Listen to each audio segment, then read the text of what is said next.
Welcome to 1000 Waking Minutes. This weekend, we spring forward for daylight savings time, which means we set the clocks ahead. And for most of us, that unfortunately means losing an hour of sleep. While the wonderful return to later sunsets, I do love that. And it's something that most of us enjoy. In fact, 2/3 of Americans would prefer to eliminate daylight savings altogether. But the fact is, here we are again. And though it's just 1 hour, research has shown it's enough to throw us off in very real ways. There's more car accidents and workplace mistakes reported at this time, and even increased heart-related events occur, like heart attack and stroke. And many of us just feel a little more sluggish or off balance for days, and some even report weeks after this change. If you're already someone who struggles with getting enough sleep, whether through a demanding schedule, a restless mind, or just the natural shifts and changing seasons of life, this seemingly small change can feel like an even bigger challenge. So today I wanted to bring back one of the most popular episodes of 1000 Waking Minutes in my still relatively short tenure here as your podcast host, but it's an episode all about the power of sleep. Because sleep isn't just about rest. It's about how we think, feel, perform, and thrive in our waking minutes. So we will look into why rest is so essential to our waking minutes and how sleep impacts everything from mood and memory to metabolism and heart health. And of course, I sprinkle in some practical ways to set yourself up for better sleep, even in our productive and busy and meaningful lives. And on this important topic of sleep, an interesting study came across my desk in just the past 2 weeks that I thought I'd share. It was published in the Journal of the American Heart Association, and it looked at what happens when people eat one avocado every day for 26 weeks, or half a year. Using the tool from the American Heart Association called the Life's Essential 8, a tool of 8 factors, the researchers tracked several key health markers like diet quality, blood lipids, and interestingly, sleep health. They found that there was a statistically significant improvement in the sleep score, something that measures both sleep quality and duration, in the participants who ate an avocado daily. So we've seen studies before linking certain foods like tart cherries and kiwi, which I mentioned in the episode today, to better sleep, primarily because they're sources of melatonin. But what makes this study stand out is that it looked at a whole food, avocado in this case, not just for heart health, but for its impact on sleep and within the bigger picture of cardiovascular well-being. So if you love your avocado toast or guacamole, I certainly do, or even an avocado chocolate mousse, which, by the way, I have a great recipe I'm happy to send you. Maybe just don't eat it right before bed, not because of the avocado, but because of the chocolate. But this sort of further validates and adds another layer to the conversation about how our food choices influence our overall health, and in this case, our sleep. And it's really cool in perhaps ways that are beyond what we typically think. So before we get into this episode, I want you to be considering all along, how is your sleep really? Do you wake up feeling refreshed, or are you running on empty most days? So as you listen to it, think about what's one small shift you could make to create more restful nights and more energized, fulfilling days, your waking minutes, making those more impactful. So I wish you a smooth transition into our longer days and daylight and into better health. I'm so appreciative for you listening to this, but most importantly, for us pursuing our health journeys here together as a community. Enjoy the episode. I'm so glad you're here.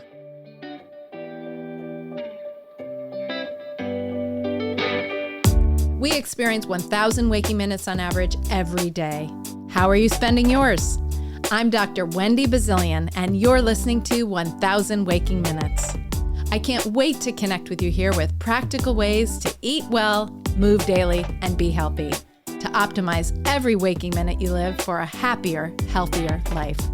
Thank you for sharing some of your waking minutes with me today. Let's get started. I'm saying yes to better days, yes. I'm on my way, yes. It's gonna be okay, yeah.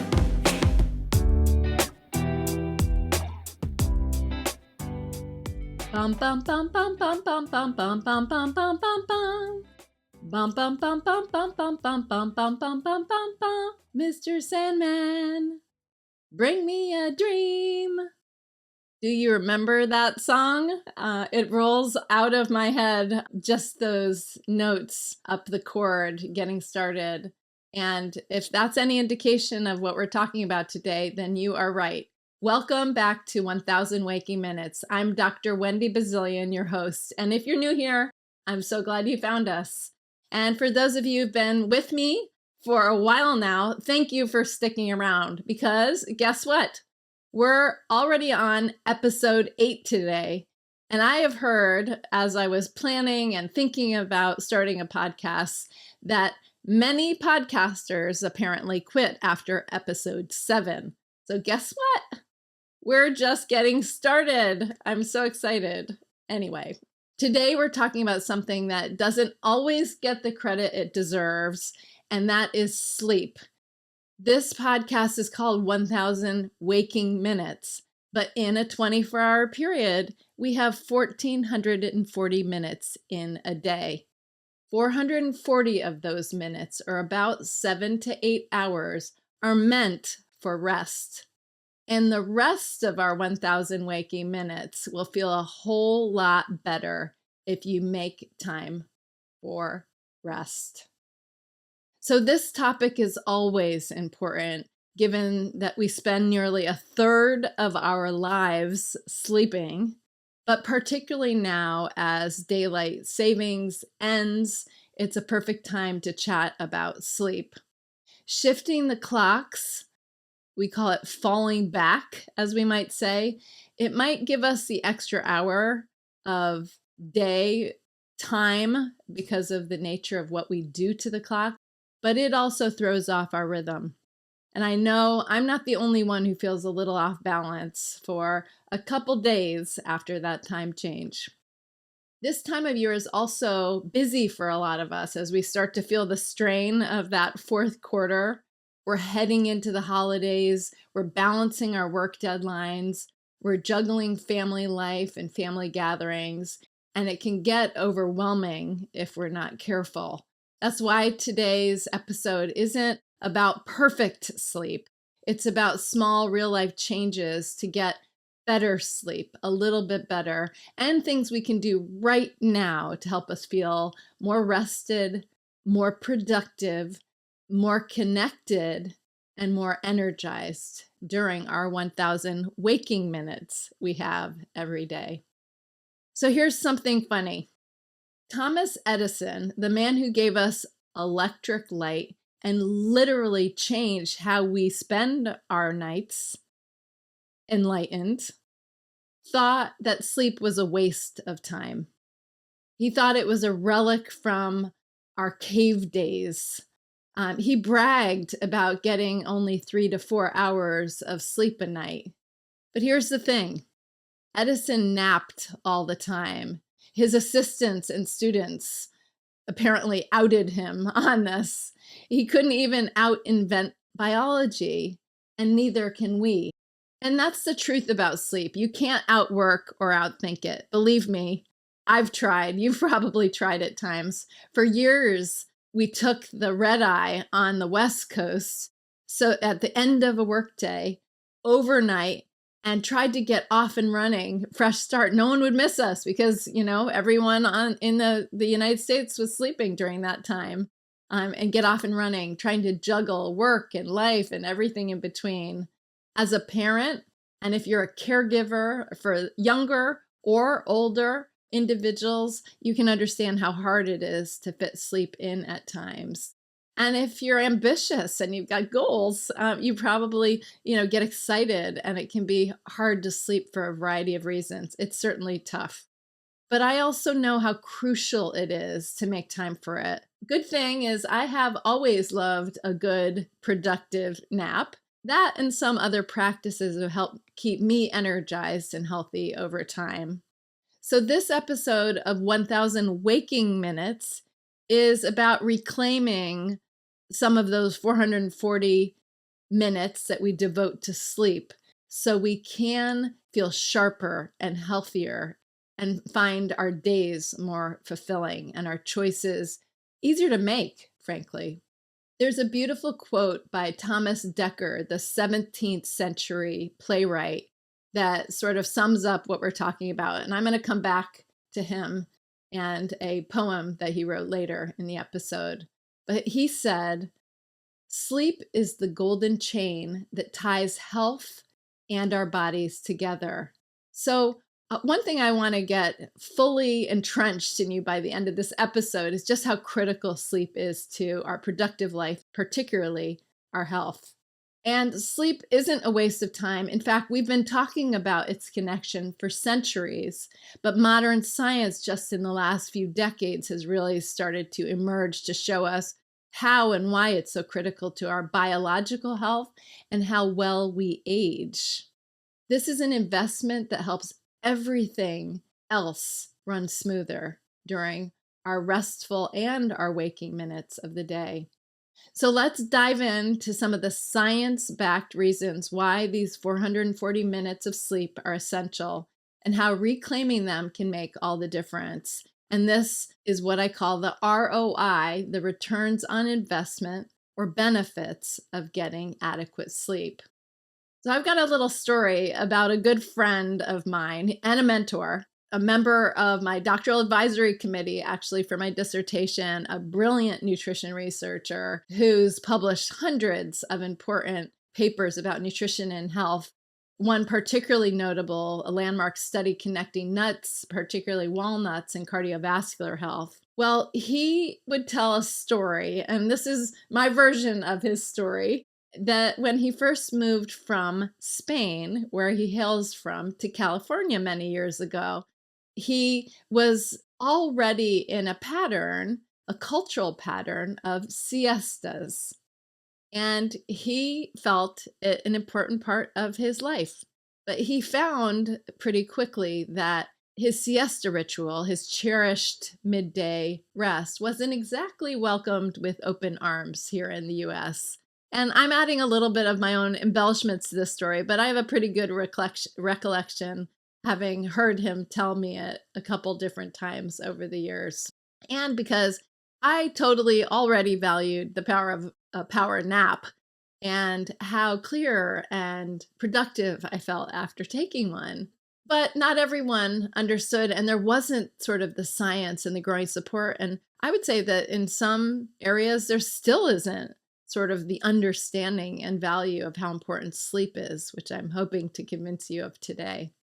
Well, as I recall, his colleagues' response ranged from funny looks to curiosity to quiet judgment on this idea of a siesta. Being very clever as an individual and always sort of being able to read the room, I would say, he would muse that he would call it something different. He started calling his siestas his Zen yoga or his Zen meditation, and said sort of just like that, no one hardly even batted an eye moving forward.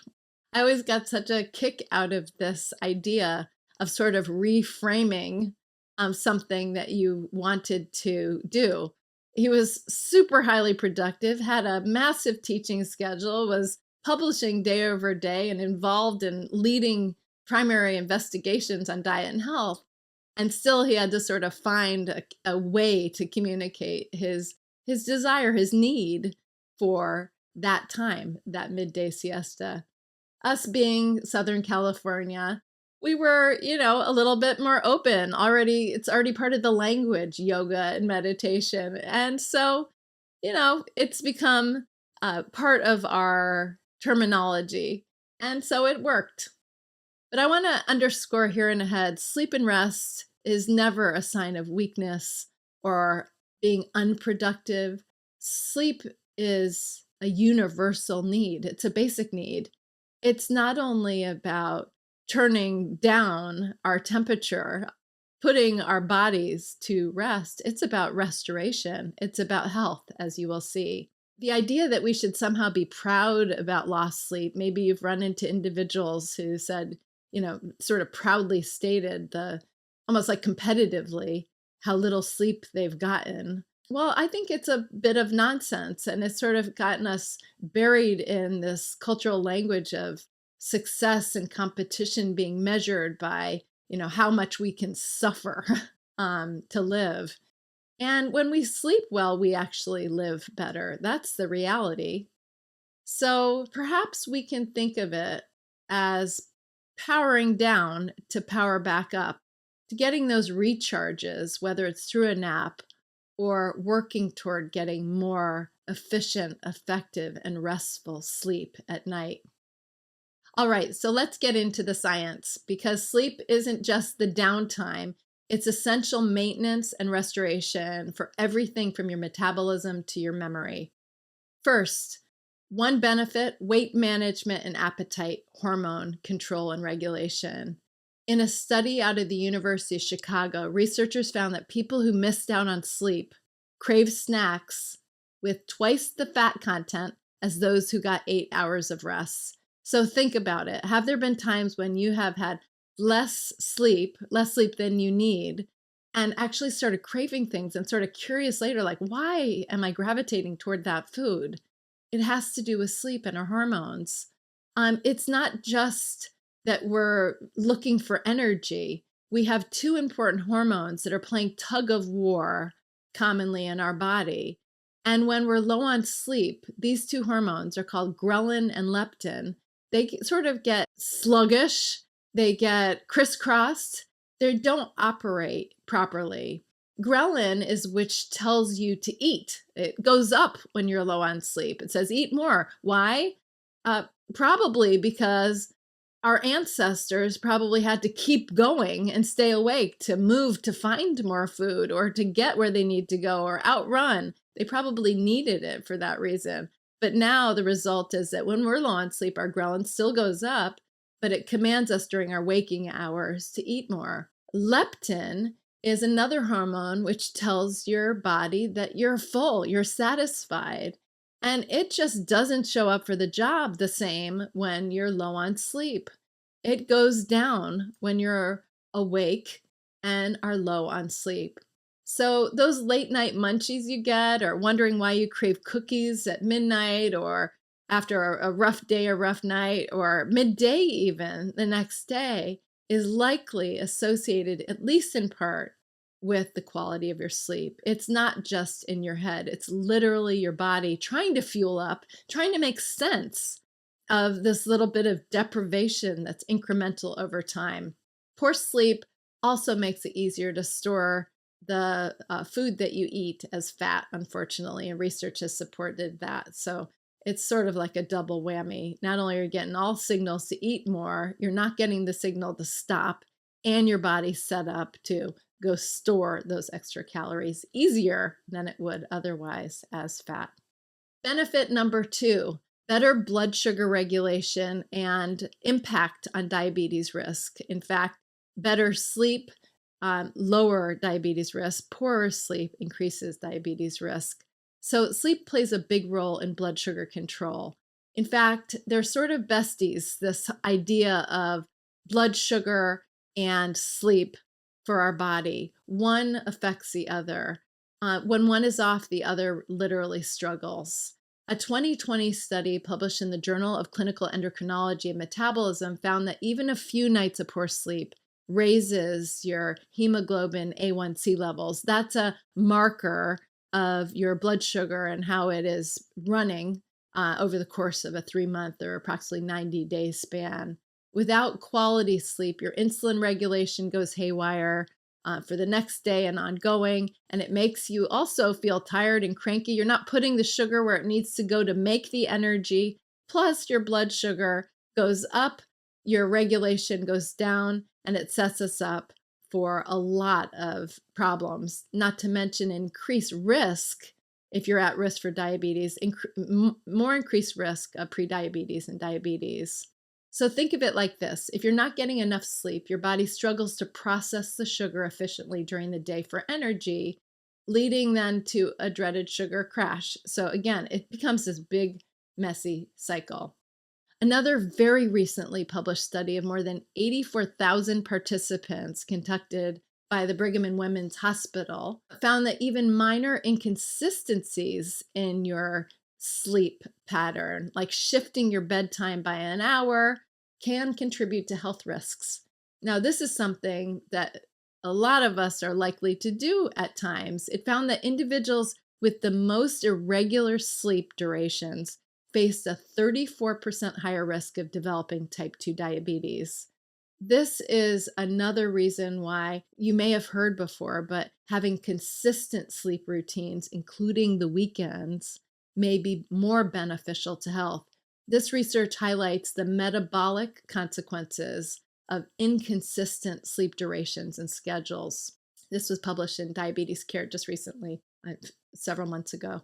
So this study reinforces the ROIs and the importance of maintaining consistent sleep for all the other benefits I'm going to say. Even small shifts in your bedtime can have longer term effects, making regular and quality sleep super important for how you will live your 1,000 waking minutes day after day. The third benefit is improvements on cognitive performance and decision making. Have you ever felt like you're absolutely running on empty after a bad night of sleep? I have. That's not just your imagination, for sure. And here's the kicker. Harvard Medical School researchers found that being sleep deprived slows down your reaction time as much, if not more, than being legally intoxicated. Let me say that again. Being sleep deprived slows down your reaction time as much, if not more, than being legally intoxicated. So this isn't just about feeling groggy. It's about how you show up in life, really. And fatigue itself has been shown to impair motor function, affects our sense of timing. Whether you're an athlete looking for like a performance edge, or someone trying to excel at a project at work, or maybe just getting through the day without another cup of coffee to try to stimulate you. And I've been there too. Good sleep sharpens your decision making, your focus, and your performance, and it's measurable. A fourth benefit is mental health and mood. Mental health, something we all know is tied to how we sleep already, plays a huge role in our mood.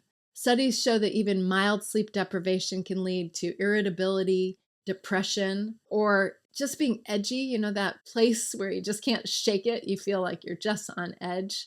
That's because sleep is essential to our well-being and to helping us regulate our emotions and our mood. In one review in the journal Sleep Health, researchers noted that people who improved their sleep habits saw measurable improvements in anxiety and depressive symptoms. Another benefit is immune function and longevity.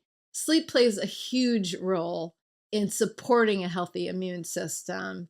If you've ever had that like rundown feeling after too many sleepless nights where you're just not getting, enough sleep on a many-day basis, or if you've actually pulled an all-nighter, and then suddenly you get a terrible cold, it's like adding insult to injury, and you're like, why now? You're just made it through, you thought.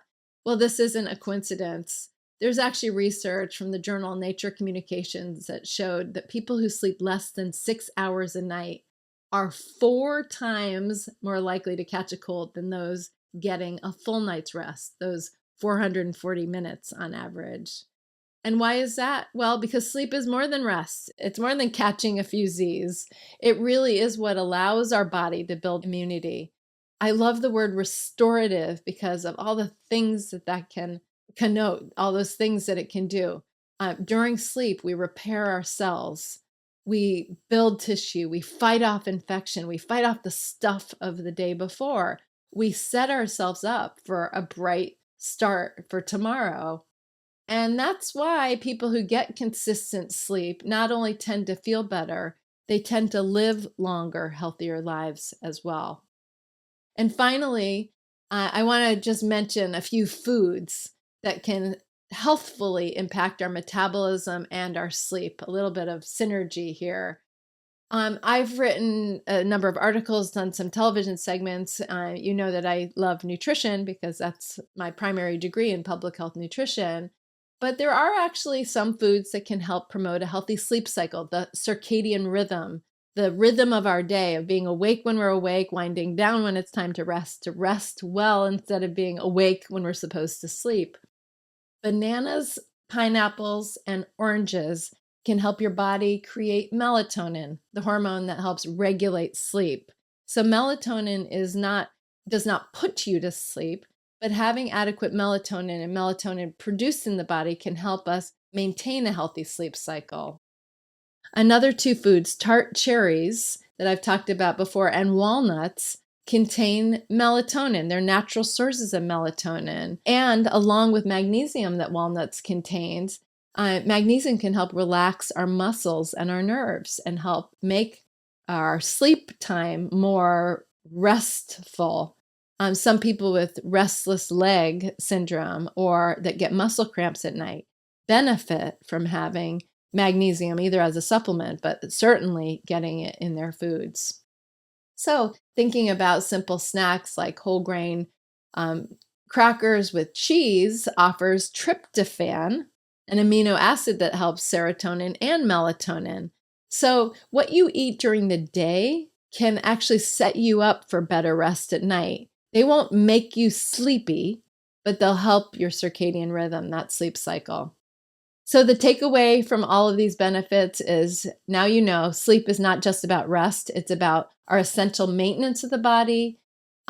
It's for our mind and our mood and everything in between. It provides our body with what it needs to perform, to think, and to even stave off illness.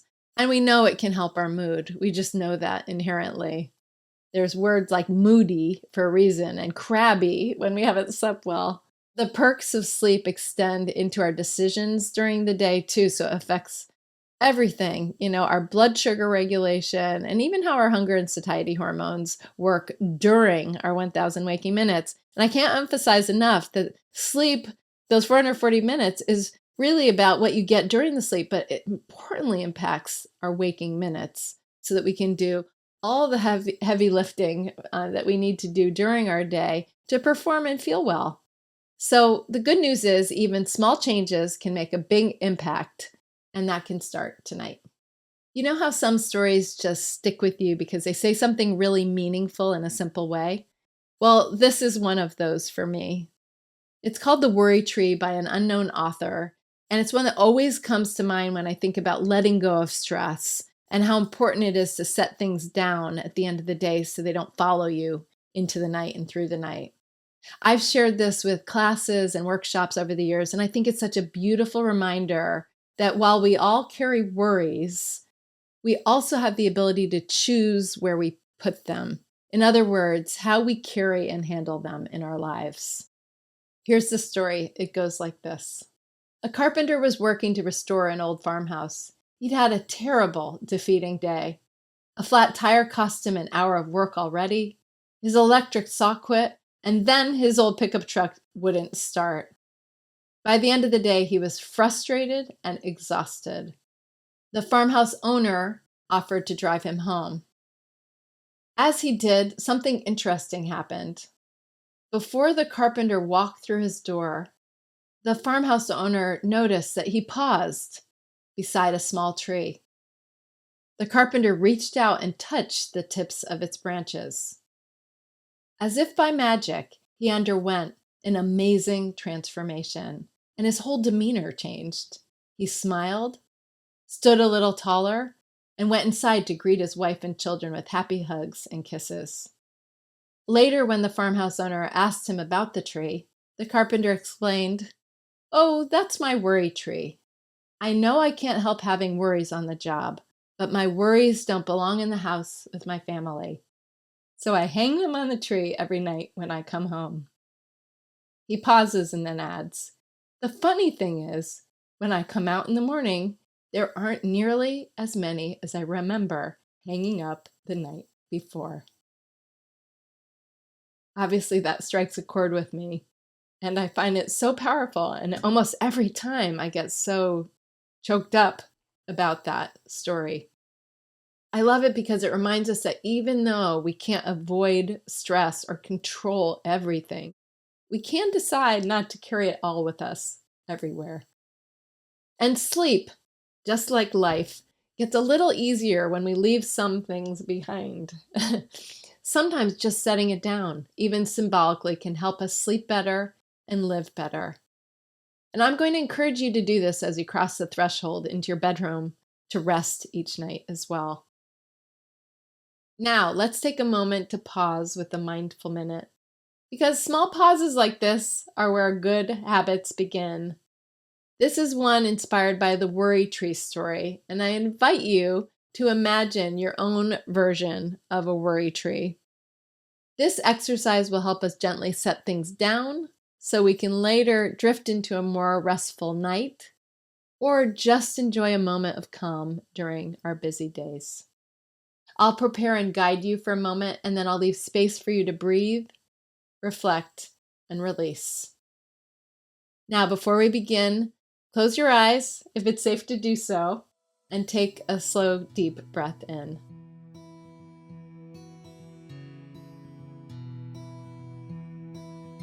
Picture a tree in front of you. Maybe it's a tree you know or one from your imagination. Notice its branches swaying lightly and the way the leaves move with the breeze. This is your worry tree. Now imagine yourself reaching out and placing today's worries, like setting down pieces, or maybe it's one heavy bag on the tree.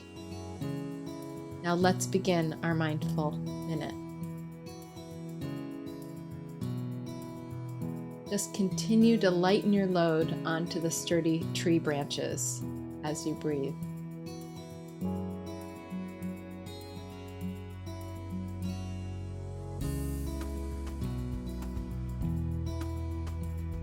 Feel your body soften as you exhale. Feel lighter. The load is lifting.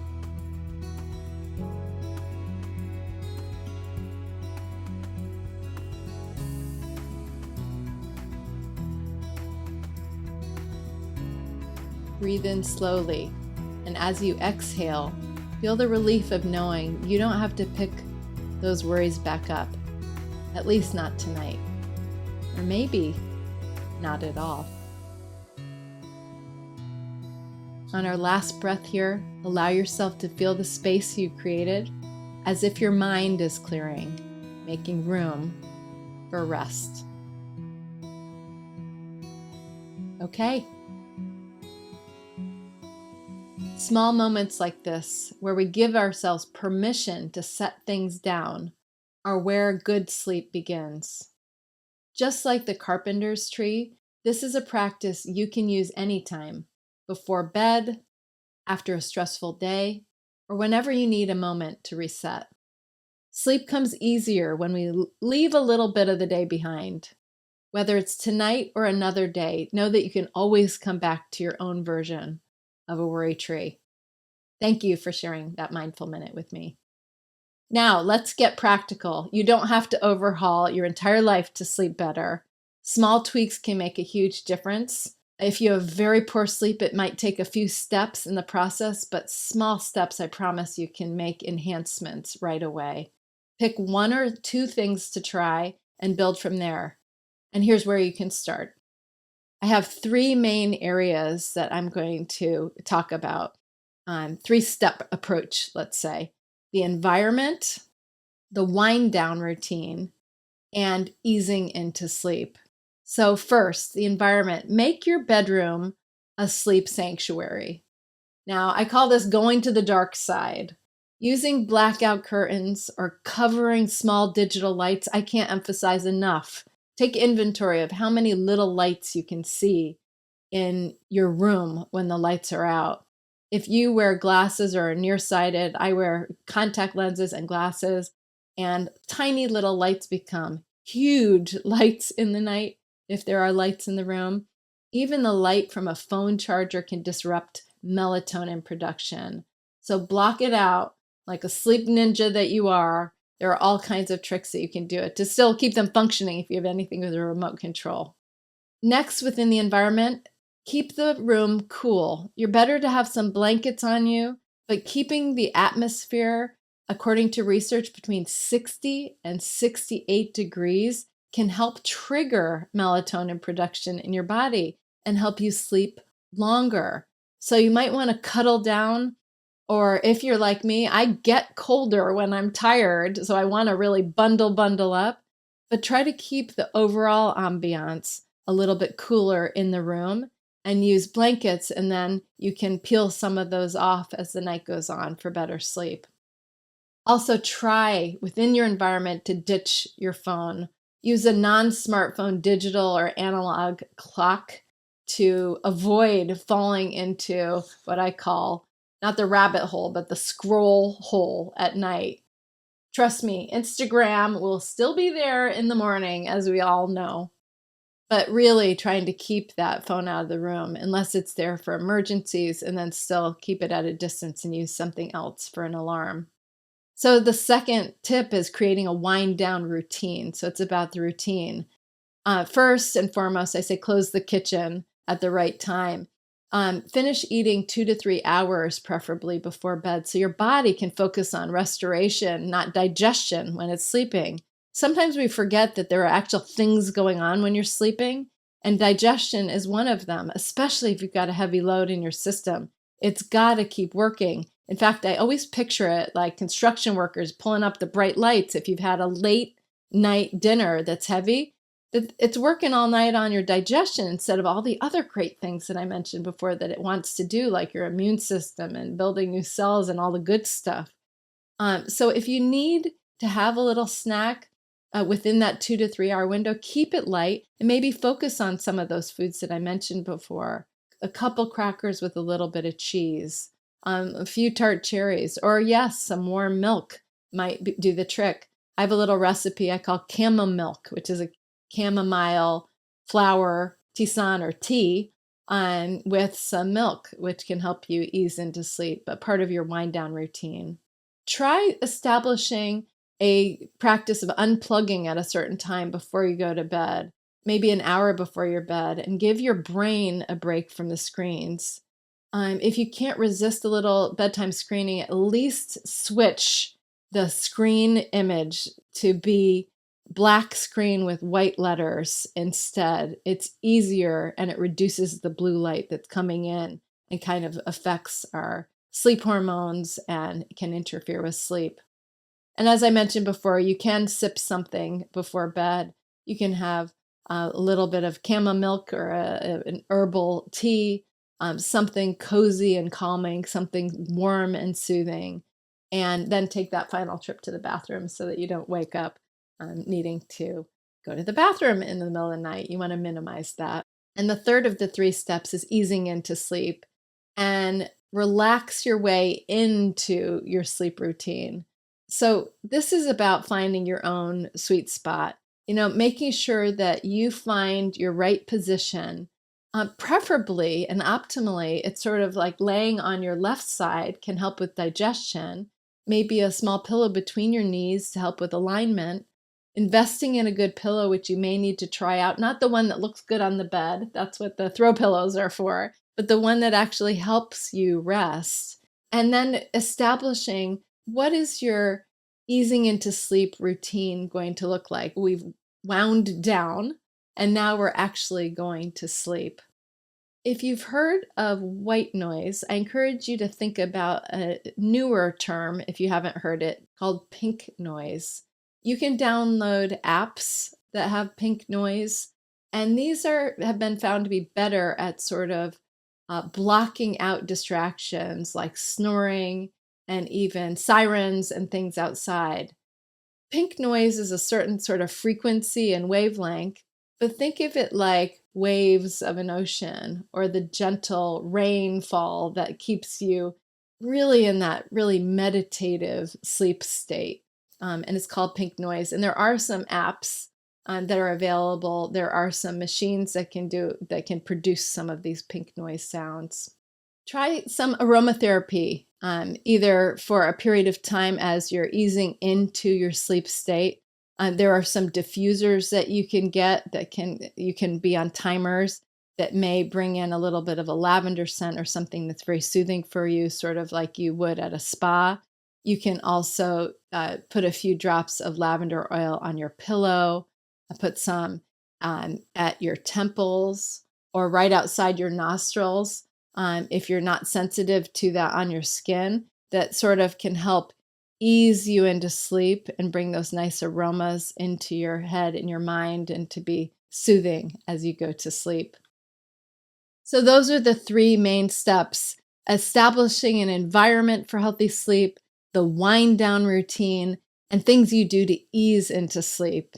I just wanted to add a couple more tips briefly. One is the snacks that you eat, the sleep foods, so to speak, during your day, which can help you have more restful nights. So remembering the bananas, pineapples, and oranges that I mentioned before that have compounds that can help produce melatonin and help with a healthy sleep cycle. Tart cherries and walnuts are sources of melatonin and other nutrients that can fit in your day. Either tart cherry juice, there's been some research on having tart cherry juice or concentrate before bed, not immediately before bed, helping with healthy sleep, actual research. And there's lots of research on walnuts that you can incorporate in a variety of ways. One of them may help promote healthy sleep. I haven't yet mentioned pumpkin seeds and almonds, which are sources of magnesium. Magnesium helps relax our muscles and may help us with sleep at night, especially if you have muscle cramping or restless legs. And those are easy to combine in your day in different kinds of trail mixes, in baked goods, on salads, and other places. And then finally, a tip about 3Ms: movement, mood, and mindset. Simple actions. One is power naps. I mentioned napping very briefly before in my story about the Zen yoga meditation. And if it feels indulgent to you to nap, I've met people who are like, nap? I've never napped. Well, maybe you'll call it one of these things, your little Zen yoga session. But a 20-minute nap has shown to be enough to recharge your energy without disrupting your nighttime sleep. So it's like powering down to power back up, getting a recharge. Use the worry tree. Hang up your worries. Use a symbolic worry tree in your life, whether it's a little hook that you hang at your bedroom door, maybe a little sticker, maybe a little picture of a tree. Touch it at night. And remember that the worries get left there, and as you cross the threshold into the area that you sleep and rest, leave your stress behind. You might actually find fewer worries the next day after a good night's sleep, as I'm sure has been the case in your life. It certainly has been in mine. And then a little bit of movement, not fast movement. We're not talking exercise here, but healthy breathing and unwinding practices like self-massage. In other episodes, I've talked about abdominal massage that can help with digestion that you can do at sleep. But there are ways that you can rub or massage your body as well to release tension and help you ease into sleep. One area is your temples. Gently rub on your temples in a circular pattern. Also, my husband, who practiced traditional Chinese medicine, talks about areas at the base of the skull where the neck attaches the skull and it gets tight and tense, that you can massage that area. Not only does it feel really good, but it can help with the circulation to the brain and the calming and soothing as well. If your feet feel tight from a whole day on your feet or just walking around, maybe rolling your feet on a golf ball, or if you have other kinds of tools to do some foot massage, those are ways that you can use movement to your benefit. There's lots of tips. I don't expect you to use them all, but maybe try one of them. These tips aren't about perfection. Life's too unpredictable for that, and you will have nights of poor sleep. But even one or two small changes can make a big difference. Sleep isn't just a break from the day. It's the fuel that powers your 1,000 waking minutes every day. The choices we make about food, rest, movement, and mindset are all what set us up to thrive tomorrow. So which of these tips are you going to try tonight? Take one and give it a try. If you've listened before, you know I always pose a question as we near the end of each episode. Here's today's question, something for you to reflect upon. What's one small change you could make tonight to reclaim a little more sleep and feel better during your 1,000 waking minutes tomorrow? Take a moment with this question. The smallest shifts can make a big difference. Again, here's the question. What's one small change you could make tonight to reclaim a little more sleep and feel a little bit better during your 1,000 waking minutes tomorrow? So we've come a long way today talking about sleep. A quick look back on what we've covered today. We talked about why these 440 minutes of sleep are so important to our 1,000 waking minutes. Not just for rest, but our ROI, your metabolism, your mental clarity, your performance, and your long-term health. We also explored how small practical tips can make a big difference, like setting up your bedroom as a sanctuary, closing the kitchen a few hours before bed, and adding maybe a little lavender to your pillow or some pink noise, or trying the Zen meditation power nap during your day to your routine. Most importantly, we reminded ourselves that sleep doesn't have to be perfect, just intentional. Even if life feels busy and overwhelming, one or two small changes can make all the difference.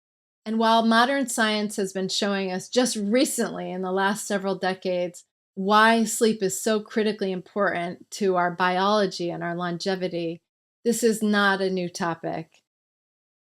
This is a poem written by playwright Thomas Dekker, of the quote that I mentioned at the beginning of the podcast today, and also the inspiration of the song Golden Slumbers that the Beatles recorded on Abbey Road. It's called Cradle Song by Thomas Dekker. Golden slumbers kiss your eyes, smiles awake you when you rise. Sleep, pretty wantons, do not cry, and I will sing a lullaby. Rock them, lullaby. Care is heavy, therefore sleep you. You are care, and care must keep you. Sleep, pretty wantons, do not cry, and I will sing a lullaby. Rock them, lullaby. And on that note, I hope that you have a wonderful, restful, and restorative night. Thank you so much for spending some of your 1,000 waking minutes with me today. If you found today's episode helpful, I'd love it if you'd subscribe and share it with a friend who could use a little more sleep as well in their life. Remember, how we live today shapes how we thrive tomorrow. So let's reclaim a few minutes of rest and wake up feeling better. Not perfect, but better.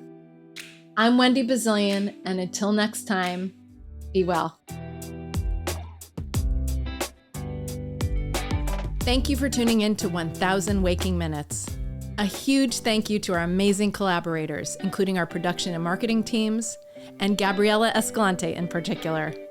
To the ultra-talented Beza for my theme music, my lifelong friend and artist, Pearl Price Photography and Design, to Daniel Ballantyne, Jen Nguyen, Joanna Powell, and of course my family, and everyone working tirelessly behind the scenes. And to you, our valued listeners, I so appreciate your support. If you enjoyed today's episode, please consider leaving a comment, writing a review, and giving 1,000 Waking Minutes, that's us, a 5-star rating. And please hit subscribe on Apple Podcasts, Spotify, or wherever you enjoy your podcasts. Please follow and stay connected at wendybazilian.com. And don't forget to share with your friends. Your support helps us grow and bring you more great content. Until next time, find some simple opportunities to optimize those 1,000 waking minutes each day.